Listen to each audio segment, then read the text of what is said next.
A couple moments ago when I was standing over there looking at the fancy title screen, I got a little bit concerned that someone who saw that might think that this is going to be a highly intellectual or heady discourse on client management.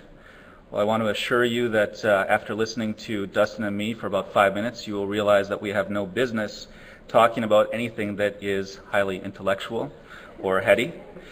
Instead, we hope that you'll sit back and enjoy, and over the next 50 minutes or so, perhaps pick up a couple of tricks that you hadn't known about with regard to Acrobat. Maybe it's a good refresher in terms of client management. With that, I'm guessing that there's at least a couple of you out there that are wondering, is this really for me? And without knowing everyone's specific situation, I am going to say, yes, it is. We all have clients. Some of us have clients with the capital C. Those clients sit in big ivory towers in office complexes that look like they belong in the land of Oz. Others of us have clients with a lowercase c, constituents that we provide a service to, or customers, or perhaps our bosses. Every one of us relies on the happiness of someone else in order to be successful at our job. We all have clients. Let's talk about, for a second, our day-to-day lives. Email, it kind of is that mortar within the bricks of our day. It fills up every single second. It's a bottomless inbox. When we're not watching our emails, we're in meetings. Meetings galore. Now, because of the economy, with fewer people. We have to manage up to our bosses. Our employees manage us. We maintain relationships with our coworkers and peers in whatever form you find those relationships to be appropriate. We have administrative duties, our time cards, our expense reports, the HR forms that we have to fill out every 2 weeks, even though they're annual. And then with every second that we have available, we're fighting fires.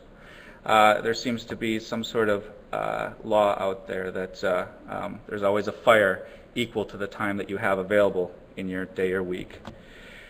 When you can, you see your family, and the irony of all this is that the last thing that we have time for is arguably the most important, and that's our clients.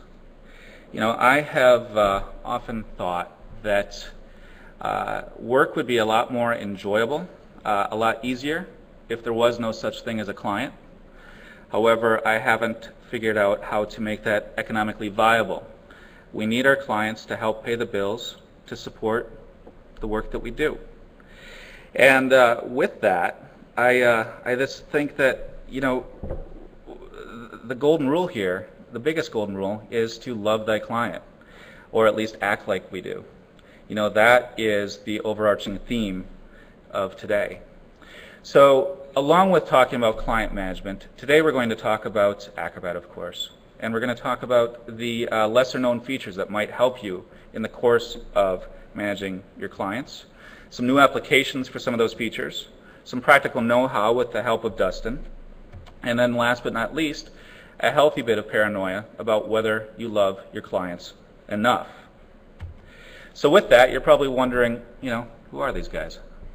Well, Dustin is the Vice President of Training at Easel Solutions, and he is about the best software trainer that money can buy. He is an Adobe certified instructor and just a wonderful person to boot. Me, I am certified in nothing. However, I have worked in the advertising agency field for about 15 years and have led sizable internal teams to help brands that you've probably heard of, such as Harley-Davidson or Porsche Cars North America, OfficeMax, to help lead them forward in terms of their strategic goals. Within that time, I have had the luxury to make a lot of mistakes. Those mistakes have been great learning experiences, and they're really the fodder for what we're talking about here today, which is, of course, client management. Some will tell you it's a science, rocket science perhaps. I think it's more of an art. It's something that takes experience and it takes tenacity, and it takes a bit of luck. And it's really, bottom line, more about relationships than it is about anything that you know. And just like any kind of relationship, there are highs and there are lows, and breakups can occur. How does this happen? Well, there was a recent study that was done by the Bay Street Group. They looked at some relationships that had ended between organizations and their auditors.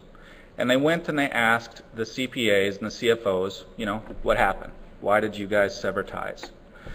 Well, when they asked the CPAs what happened, 47% of them, the largest single response, said, well, it was because of budgets. It was because we were just too expensive, they didn't have the money. Well, when they went and asked the other side, the CFOs, what happened,